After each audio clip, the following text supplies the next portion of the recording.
Hello, everyone. Here we are on a Friday night. Uh, crazy time. Um, Everything got canceled yesterday. Um, you know, baseball, hockey, basketball, everything got canceled. Um, and that followed a lot of stuff getting canceled on uh, Wednesday night as well. Um, I know some people are bitching and crying about it, but I think it's good. I mean, just because you're an athlete doesn't mean you use your position if you can. If it's something you believe in, it's something you feel is important, then do it. So, anyway, that's not what I'm going to get off on. So we don't really have much of anything to recap. Um,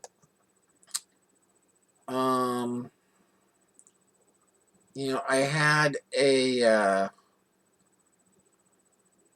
we had, let's see, I guess it was Wednesday.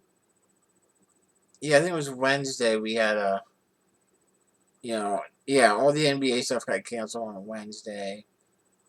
We had an NHL lineup in on Wednesday that did not make the money. It was, let's see, it was a $12, I think. 15, 12, $12, $12 single entry. Yeah, $12 single entry. Um, yeah, that was when I might have reviewed that briefly. The goaltenders, we went with Halleck, and he just got blown out. But we did well. Yeah, I think I already recapped this, so I won't go through it all again. Um, but we went with a nice little Dallas stack with Seguin and Jamie Benn, and they guys 21.8 and 20.8 points respectively. And you got McKinnon because how can you not take McKinnon? The guy scores, gets on the scoreboard every. He's always scoring at least 20 points. And then we had Ian Cole, who was a great pick with only 4.8% as a very affordable defenseman. And he came with 4 block shots and an assist, 19.2 points. Take that all the time. But Halleck getting blown out, 12 saves, 4 goals against. He lost 5.6 points. That's bad. Carlo, who usually is a blocking shots type machine, 2 shots on goal, no block shots. Gerard, who had been involved a lot in the Colorado offense, they scored 6 goals, nothing. Didn't get anything at all. We got Marchand in there, who had 1 shot on goal, and it was a goal. But that's only 10 points, so, And Radulov was a little bit of a disappointment to be on that top line for them to score. The team to get 4 goals, and he only gets 1 shot on a block shot, so that was disappointing. But then also, I don't think we had a chance to recap our baseball, which was a really interesting one. It was a double up. It was a $25 double up. And, the universe was definitely trying to be against us on this one. Let's take a look at this. Here was our lineup. You can see we lost out on a pitcher with Gaussman, but we initially had, I think it was Lamet from San Diego in there. And I had him in there, and that game got postponed. I was like, oh man, grab him. There was only a couple games left that I could grab him at 4 at that point. So I grabbed Gaussman, and sure enough, that game got postponed. So even though I only had 1 pitcher, this was an 11-person pool, $25 double up, and this was still good enough for 4th place. Really, it didn't even kick in until after the 6th inning because I had gone pretty heavy on Colorado and Arizona. Those are my 2 main builds there. and then had just gone with Cabrera because his numbers against Leicester were insane. He hits them like for 568 or something like that average. Like he can't miss. It's insane. But yeah, so I picked him, and then I got Arias here, who also had really good numbers against Clevenger, actually. And I got 2 hits, so I'll take it. But this game was like 3-2 or something like that, going into the 7th, and we just were not getting what we needed out of it. And then, fortunately, run started getting scored, and we started getting a piece of it. And we're good for 4th place, and that's a $50 win, so gotta be happy with that.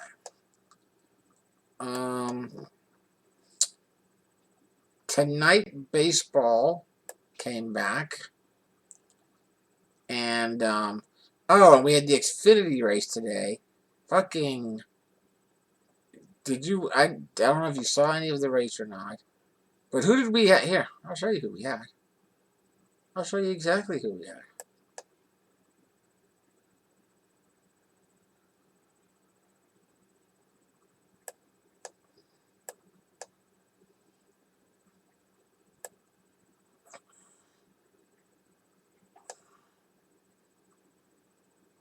Here is our lineup.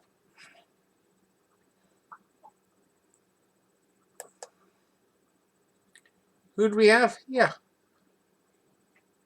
We had Allmendinger, we had Cindric, we had Chastain. On lap 99, going into the last 2 turns, do you know what the order was? Allmendinger was first, Chastain was running in second, and Cindric was running in third. They were running 1, 2, 3. We were in, I believe it was 12th place. And then what happened? Allmendinger, Chastain, and Cindric got into an accident in the last 2 laps. Allmendinger doesn't even finish the race. Winds up in 15th. Chastain falls back to 6th. Cindric comes in. Haley shoots him up out of nowhere. Takes him first. Takes over first. We drop down. We drop down out of the money. Now, I could be super pissed about that, but I'm not. I'm not going to be, because Allmendinger was in first, and 85.2% of the people had him. Chastain was in second at 21.4%. And the accident happened because Chastain made a move and was looking to win the race. So he came in to try to take the inside line, wound up hitting Allmendinger, and Allmendinger spun out. Everybody else got caught up in this big chain reaction thing. But Chastain only had 21.4% ownership. So we were in like 11th place. It wasn't big. Like 11th place was not big. It was like $50 or something like that, for a $12 entry. So that was fine.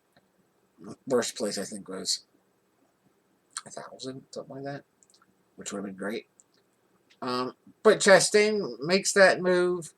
If he winds up getting past him and finishes it in first, and Allmendinger's in second and Cindric's in third, or Cindric moves up and takes over second, anything like that, then we're going to move up from 11th into the top 10. Yes, I mean, we were right there. It was right there. If the accident doesn't happen, I'd rather see the racers or just whatever player I pick going for it. Even if it means that it winds up dropping us out of the money, but sure, I would have been happy with a top 15 finish and bring home 50 or 20 or 50 or 30 or 40 or whatever it was dollars. I would have been happy. I would have been fine with that. And if the accident had just happened because somebody I didn't have made a move and that happened, then I'd be pretty pissed off. But a guy that I had was making a move that if he had pulled it off would have bettered my overall position. and pops us up into the top 10 somewhere. So I can't be too pissed off about that. Maybe a little bit off if you want, but I'm not going to be. And then we had a baseball team today. But again, postponement got us with the Oakland-Houston game. We lost a big play with Altuve. We were going with him today. And Semien, I wasn't able to get in there in time to change them up. And then, what else happened? Pitchers were okay. Gallen, I think, is still pitching. Yeah, he's still pitching. He might wind up. They're up 7-1, so they're looking good there. I went with a bit of a Kansas City stack today, which was okay. Virtually everyone scored. I mean, I took Gallagher as the catcher, but he was only 2,100, which is what allowed me to get 2 decent pitchers, and then Altuve. I still have Rendon going now. He doesn't have any hits yet.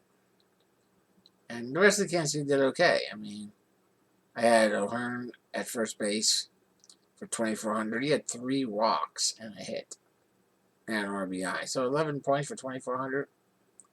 I'll take it. Took Whit Merrifield there at 5,200. He had a home run. I'm seeing a solo shot. 14 points. Not terrible. Solar there, the outfielder at batting third. He had 2 hits and a home run, 2 RBIs, and a base on ball. So he scored 21 points. And Dozier at $4,000. A hit, base on ball, scored both times. 9 points. I'm not going to make it into the money. Rendon can't get enough there, but if we look ahead to tomorrow, all the sports are coming back. Basketball is coming back again. Hockey's coming back. Baseball is back and still going again tomorrow. We've got MMA tomorrow. We've got another NASCAR race tomorrow. We have a lot of stuff going on. Now, MMA, let's see. NBA, I've already drafted a team, and we'll run through that here shortly. Oh, and golf is still going on. This course is kicking people's ass. I think -3 is leading. There's only a handful of people that are even and above.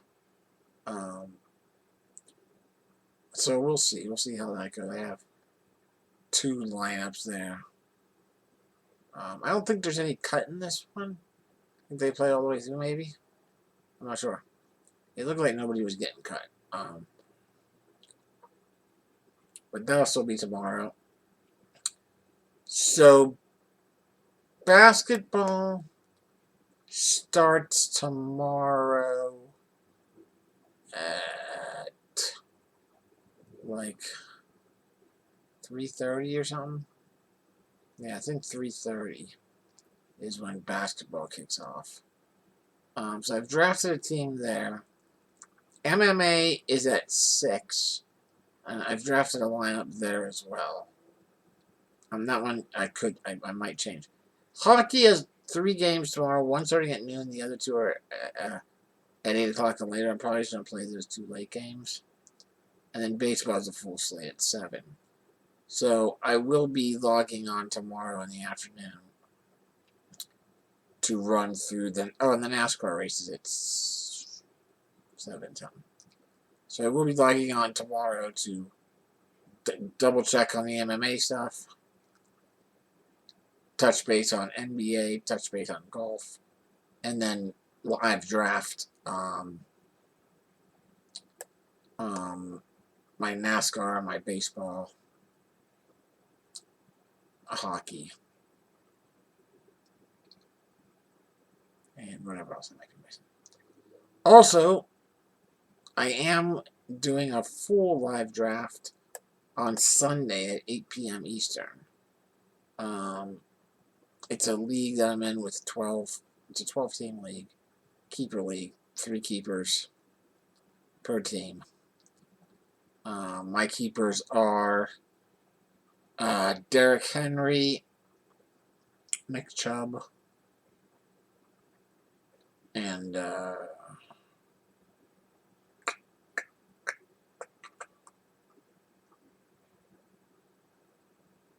somebody else.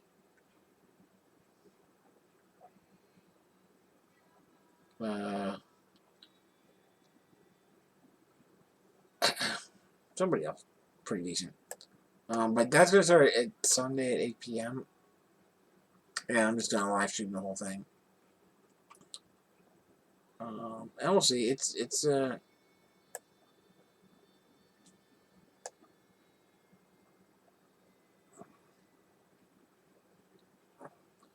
good league. I came in second last year. And last year was the first year of it.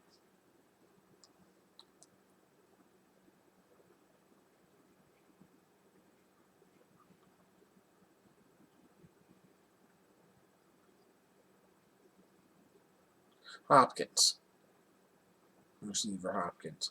That's my other protect player.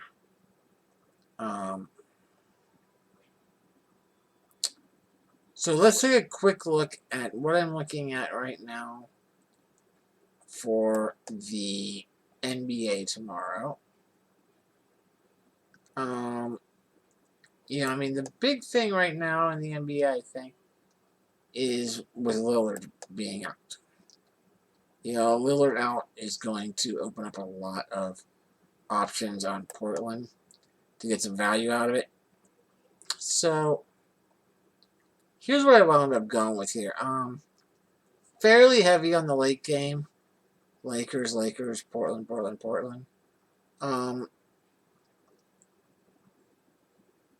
But I built this around getting Harden and Antetokounmpo in there as well. Getting both of them in there, along with McCollum, who's been playing well, and without the Lillard there, he's going to have to play even better. Trent and Herzog are both going to get a lot more play time as well. So I'm hoping for value out of him and Caruso, who a lot of people are hot on. So I'm going with him just based on input from a lot of the articles that I read. So with him at 3,400, Trent at 48. Oh yeah, Herzog at 35, and then Moncrief here, Morris. Davis has been experiencing some back spasms. He's listed as probable to play tomorrow. But it's definitely still bothering him, even with the extra time. Something like that could act up during the game. Or they might just rest a little bit. They're up 3-1. So you might get some good value out of Morris here. Along with Tucker here at Houston. Since they're going small ball, he's been doing pretty well. So I don't know. We'll see. We'll see what happens with that sort of lineup.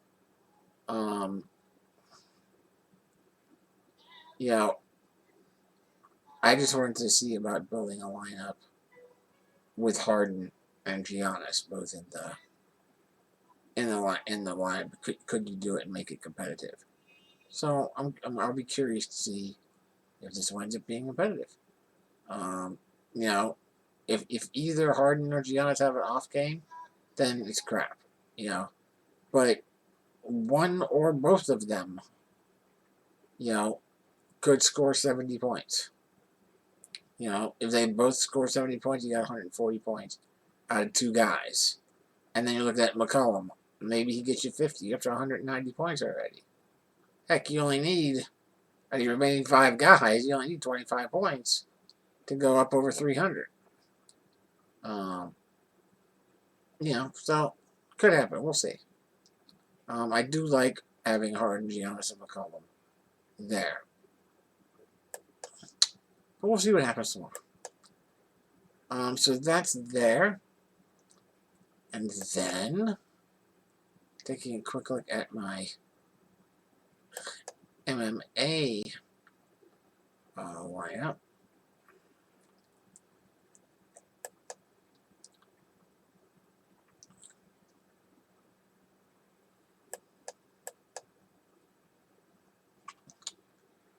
This is one, the way that MMA's been going, you gotta check this. You gotta check your MMA lineups, definitely, before and during the fights, because fights are getting canceled all the time now. People are getting changed up and everything, and who are they fighting. So on this one, I bounced around a couple different times.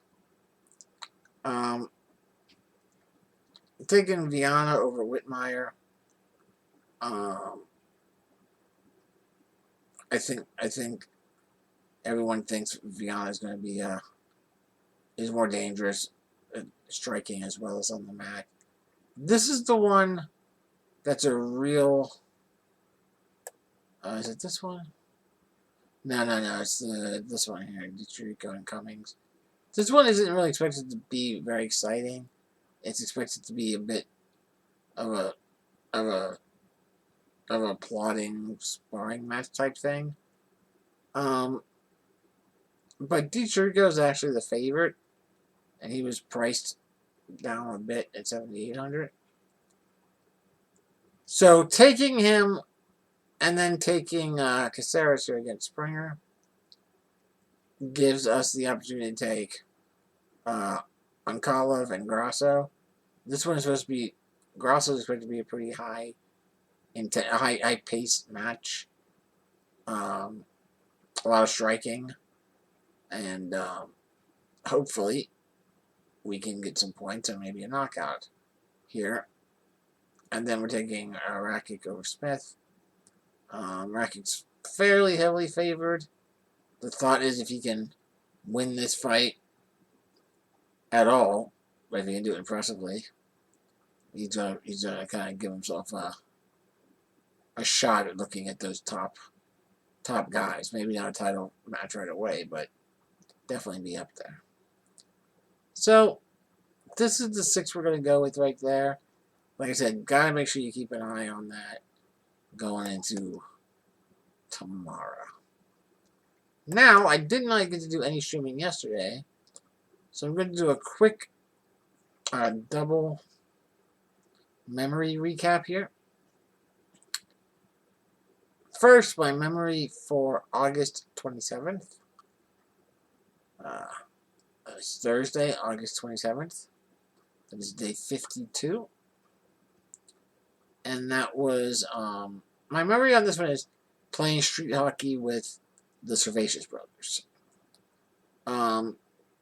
For most of my young years, 18 years and younger, during the summertime I played street hockey all the time. I always played goaltender. It didn't matter.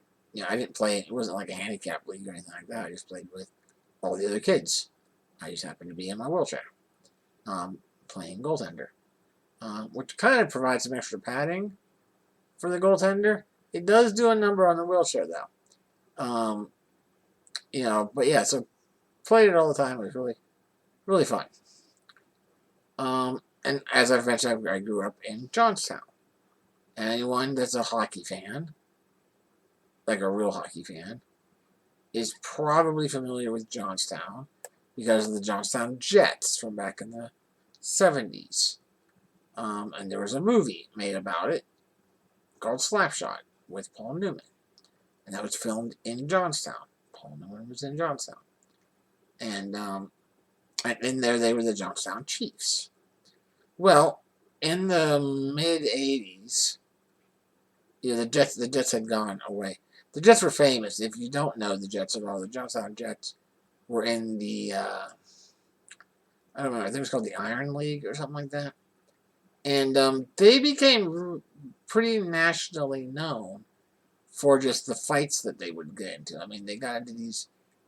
Watch the movie Slapshot. You know, if you have never seen the movie Slapshot, watch the first movie. I think there was a sequel. It's not. I don't think it's anything. I haven't seen the sequel. But the first one's a classic. It is shot in Johnstown. It is shot. All the extras are Johnstown people who were at the Jets games back in the day. It was shot at the War Memorial where the Jets played their games. And not a lot of it is exaggerated. I mean, the Jets had gone out into the stands at various times. I mean, there were a series of brothers. The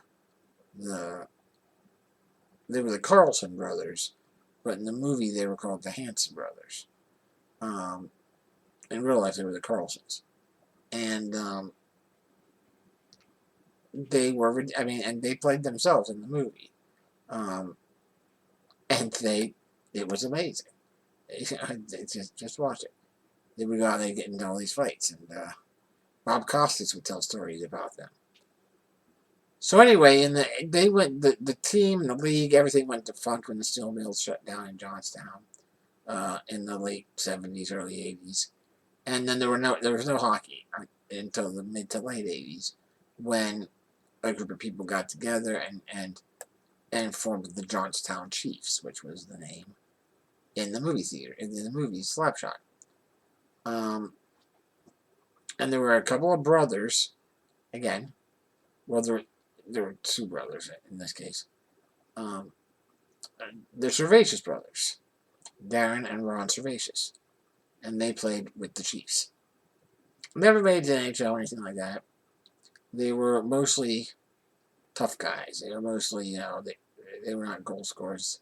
I think they were both defensemen. I can't remember. I know Darren was. I can't remember if Ron played forward or defense. But they played together on the Chiefs. They were from Moose Jaw, Saskatchewan. And on one day, we're all out in the local playground, or we call it the courts, and we're playing street hockey in the courts, and they are driving by in their car, and they see us playing, and they stop, and they get out and ask if they could play with us. We're like, oh my god, yeah. And so they came in and played with us. I think we were all in the 16 to 18 age range at that point. And they were, everyone knew who they were. Everyone knew it was Darren and Ron Servatius. And they were, and everyone knew that they were goons. But it then became obvious how good you must have to be to get into the NHL, because they just dominated playing on the playground with us. I mean, everyone was wearing their rollerblades or their sneakers, and I mean, they were stick handling around people. People were like, "How the fuck are they stick handling?" Well, on the ice, they're just their level of play on the ice just was not great. It didn't appear, because they were playing against other people, and nobody in this league was good enough to get to the NHL. So that became pretty clear, just how great you have to get in the NHL. Now, all that being said, I did stop a number of their shots. They played one person on each team. Everybody switched around and all that. I don't think anybody really was keeping score. We were just playing and having fun at that point. But it was cool, stopping some shots and taking some shots from them. It was really cool. And while I was writing down this memory, it popped into my head to just do a quick Google on where are they now. Where's Darren and Ron? And I found out that Darren Servatius actually died last year, only 54 years old. He died from complication of diabetes. So that was sad. I know that after he had stopped hockey, he had become the owner. He had started his own business, I guess, of a local fishing and rafting business back in Canada. He loved the outdoors like that, so it was sucked to find out. It sucks that he found out that he died that young. And this is on the same day. I'm recording this on the same day that I heard Chadwick Boseman died from Black Panther. He was only 43. Um, so I do hope that they both had happy lives. But that was my memory for August 27th. Was getting to play street hockey with the Servatius brothers. And now, my memory for today, August 28th, day 53, is a memory that I entitled, this one is not necessarily safe for work. But I entitled, Don't Fuck with the Bunnies. This story came about up at a county fair up in Massachusetts. That Karen and her mom and myself all would go to. Karen had gone there all the time as a kid. We had gone there many times. And it's basically your standard county fair. There were some rides and Ferris wheels and whatnot, and some games of chance. Lots of animals, cows and horses and pigs and honeybees and all that. Lots of food. Most of it is fried in some way, or sweet, or both. And this one year, me and Karen and her mom go, and there's a barn, and in the barns where they had the cows, and then there's like a little back room where they had the honeybees and stuff like that. And right in front of the entrance were all these rabbits. There's a whole bunch of rabbits, all in these cages. And there's signs all over you. Please don't touch the rabbits. Like it's all over. It's all over the cages there. Please don't touch the rabbits. And so me and Karen and her mom was there, sitting there, and we're looking at the rabbits, and they're cute. They're all cute.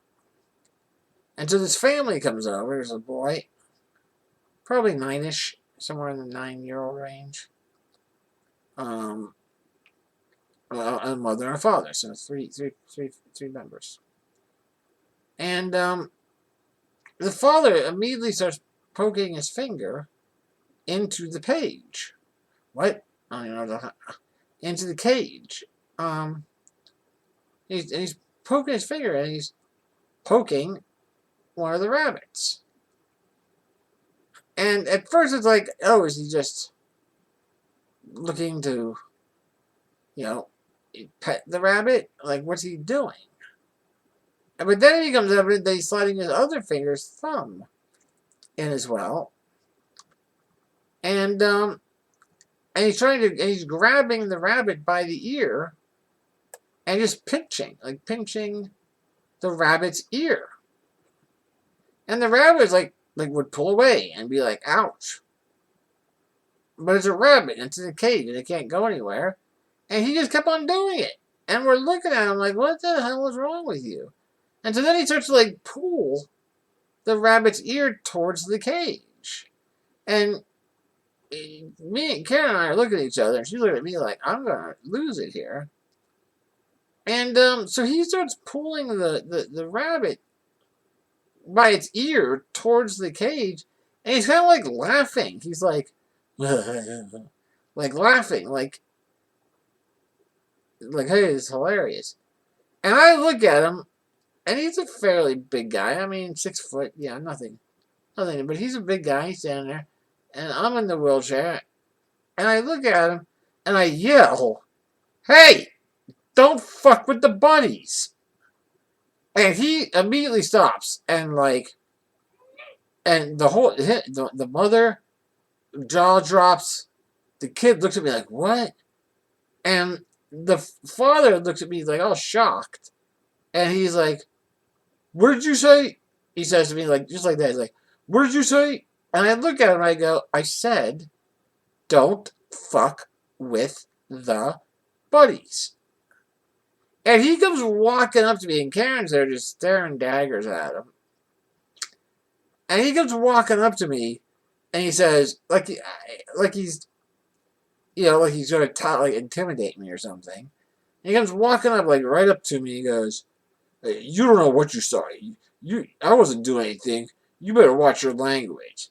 And I go, "Listen, we both know what you were doing. I don't know what kind of perverse pleasure you get out of fucking with a helpless animal like that, but I'm sure both your wife and your kid knows because you most likely take it out on them as well."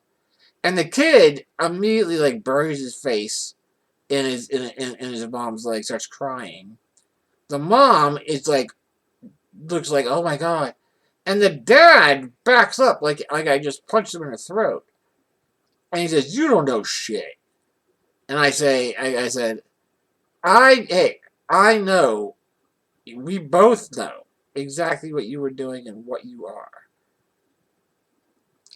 And Karen's just there staring at him. This guy's like, I'm in a wheelchair. Karen's 5'2", and he's totally backing off like he doesn't know what the fuck to do with us. And then he like grabs his wife by the shoulders and he's like, "Come on," and they go walking away from the barn. And we sat there for like another 20 minutes just to make sure they were gone. They never came back. But it was one of those moments where you're like, what the fuck is wrong with you? And then he still was like attempting to either change the narrative on what it was he was doing, or then intimidate someone into backing off so that no one confronted him about what he was doing. I can guarantee you he voted for Trump, assuming he was still alive, because this was well before Trump was anything other than a reality show host. But yeah, I guarantee you, I know Massachusetts is a big Democratic vote, but that guy voted for Trump. And, but that's my story. Getting that asshole to back down, leave the bunnies alone, and walk away. Use the Gary addendum. The Gary addendum? Yeah, that he made us that sign. Oh, and Gary, I don't remember the sign. If he framed it and yeah, said, yeah, he made Gary, our friend, my Monte Carlo twin, did make us a sign, that was framed. Do you have it handy, or? Yeah, I can find it. Sure. That was, he made a sign that was "Don't fuck with the bunnies," and framed it. If we have it here, we'll put it on the screen. But yeah, it's just one of the situations where this guy was just a dick, and he was just like he got something out of screwing with these little bunnies. I mean, like you could see it. You could see he was enjoying it. People like that make me sick.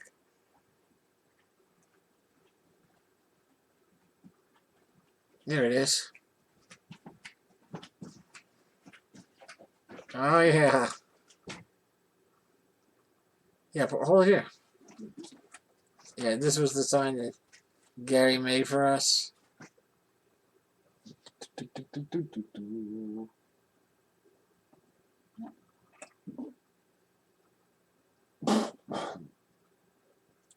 Is that on the back? That's where he got it framed. Okay. So there you go. That's my memory for today, August 28th.